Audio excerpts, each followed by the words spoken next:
All right, we're now looking at pages 614 to 641 of Volume 4.2 of Barth's Dogmatics, where he's talking about the true church. And this has come after we've looked at Cyprian's engagement with this topic, at Dullus's overview of the marks of the church and their relation to the true church. As we've been exposed to some initial thoughts of Kavanaugh's work on torture and Eucharist, and we're coming now to Barth's engagement with this question of what is the true church. And he's differentiating the church as the work of human beings from the church as divine work, as the work of God. And he begins this section very early on with a reference again to this metaphor, this image of the church as our mother. All right, and he's referencing Cyprian and Augustine there, who both affirm the motherhood of the church. But he's really coming from Book 4 of John Calvin's Institutes of the Christian Religion, where in Chapter 1, Calvin undertakes a discussion of that same image. The mother of all the godly is the language that Calvin uses there. I'm not quite sure, to be honest, why this metaphor of the motherhood of the church has not become as prominent in later evangelical churches like the Church of the Nazarene. It's a question that I had originally hoped to deal with more directly. Even I considered assigning Henry de Lubach's book by that title, The Church's Mother, I believe it's called, or The Motherhood of the Church, one of those two, for this course, and I just couldn't fit it in well. But that might be an interesting topic for someone's paper, a question to look at. And so Barth is also in this section looking at juxtaposing the sanctification of the individual, because this whole section that he's talking about the church in right now is his kind of section on sanctification, the work of the Holy Spirit, really. And again, that reflects the sensitivities of the Constantinopolitan Creed, which also discusses the church in the context of the work of the Holy Spirit. So we have the sanctification of individual Christians and the sanctification or the upbuilding of the community.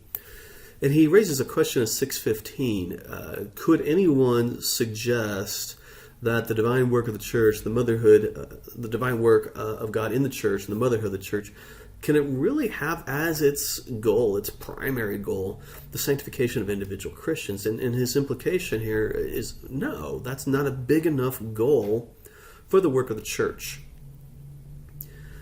And I want us to think about that as evangelicals studying in a Nazarene university, because I think for most of us, that seems to be the purpose of the church. We're to evangelize those outside and then build up individuals within the church.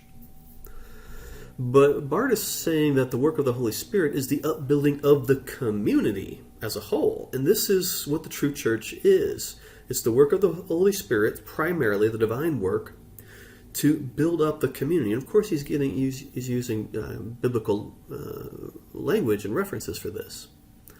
So the true church is occasioned. So think about that term occasion. It happens only occasionally, right? It's not an eternal thing. The true church is not always available.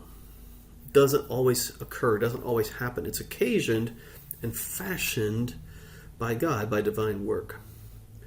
So we have the implication here too that whatever this true church is in history, and maybe as you read more in the Dulles text, you got into this discussion of the relation of the true church is only an eschatological church that we're maybe living into or living out of proleptically ahead of time or something like that, which I think is very fascinating.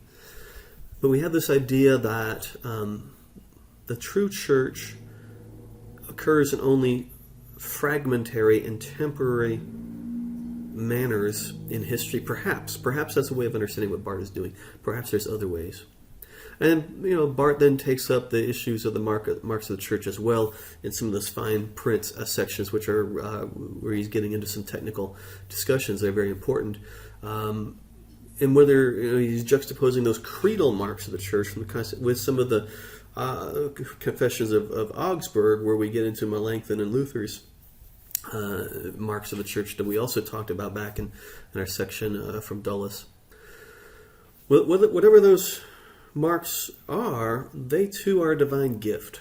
Right? So when we're talking about the unity, the sanctity, the Catholicity, the apostolicity, I can't say that word, right? Whether the gospel is properly proclaimed, whether the sacraments are properly administered, these are not works of human beings. Now, in Dulles and in other writings, and in, I think, our own sensitivities to these topics, I think our first intention is to think, oh, those are the works of human beings. This apostolicity, okay, this is going to be a fun word to say throughout the course, apostolicity, that happens as human beings remain faithful to Peter or something like that, or submit to the authority of the Roman bishop or something like that. But what if apostolicity is a divine gift rather than a human work? What if the sanctity of the church is not about a human morality? That's the liberal theology that Barth is rejecting, right? That our sanctification, our holiness could be a result of human morality or human work, human understanding, anything like that. That's human work. What if our holiness is a result of a divine gift? What if the Catholicity of the church itself is a divine gift? And what if the unity of the church really is the result of the divine work of upbuilding the church, and therefore also a divine gift?